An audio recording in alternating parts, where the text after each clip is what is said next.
Hi, I'm స్నేహ. చాలామందికి digital skills అంటే ఏంటో తెలీదు. అందరూ డిజిటల్ స్కిల్స్ అంటారు ఈ మధ్యలో, కానీ డిజిటల్ స్కిల్స్ అంటే ఏంటో తెలీదు. నేను డిజిటల్ స్కిల్స్ నేర్చుకున్న తర్వాత నేను చేస్తున్న ఒక ఏఐ వీడియో ఒకటి కాదు, నేను ఇలాంటి వీడియో చేస్తున్న హోలిస్టిక్ వాళ్ళకి.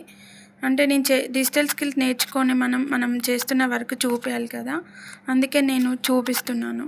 ఇంతకుముందు వెబ్సైట్ డిజైన్ చూపించాను, ఒకసారి నా ఇన్స్టాగ్రామ్ చెక్ చేయండి. ఇది ఏఐ వీడియో. ఇలానే చాలా వీడియోస్ ఉన్నాయి, రోజు డైలీ ఒక వీడియో వస్తుంది.